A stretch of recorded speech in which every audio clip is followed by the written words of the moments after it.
Hi guys, எனக்கு செம்ம டேஸ்டியான ரொம்ப 5 மினிட்ஸில் செய்கிற ஒரு சட்னி தான் புதினா சட்னி. என்னோட ஃபேவரட். வாங்க எப்படி செய்யுதுன்னு பார்க்கலாம்.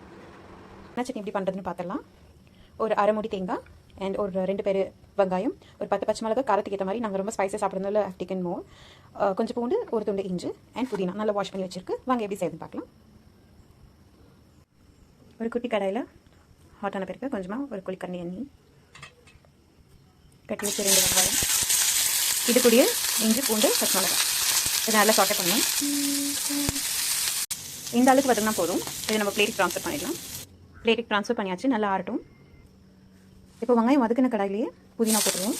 நல்லா கொஞ்சம் நேரம், ஜஸ்ட் 1 மினிட் நல்லா அதை சாட்டை பண்ணி எடுத்தால் மட்டும் போதும்.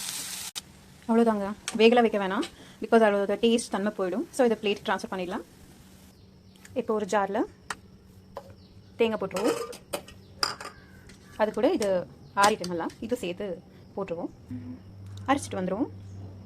இந்த அளவுக்கு அரைச்சிட்டு இதை தேவையான சால்ட் போட்டுக்கோங்க. அப்புறம் ஒரு துண்டு புளி இல்லை ஆட் பண்ணி இன்னொரு கிரைண்ட் பண்ணிக்கோங்க. இந்த அளவுக்கு சாஃப்டாக நைஸாக அரைச்சிருங்க. இப்போ இந்த புதினாவும் நல்ல சில்லுன்னு ஆகிட்டு, ஸோ இதுவும் அதோட சேர்த்து அரைச்சிருவோம். இந்த அளவுக்கு அரைச்சா போதும். இது ஒரு பவுலில் ட்ரான்ஸ்ஃபர் பண்ணிடலாம். பாருங்கள், செம்ம டேஸ்டியான புதினா சட்னி. இது நிறைய பேர் தாளிப்பாங்க, எனக்கு இப்படியே பிடிக்கும். இது சப்பாத்தி, இட்லி, தோசை செம்ம டேஸ்ட்டாக இருக்கும். ஆனால் என்னோட பர்சனல் சாய்ஸ் வந்துட்டு ஒயிட் ரைஸோட புதினா சட்னி செம்ம காம்பினேஷன். ட்ரை பண்ணி பாருங்கள். ட்ரை பண்ணி கமெண்ட் பண்ணுங்கள். தேங்க்யூ.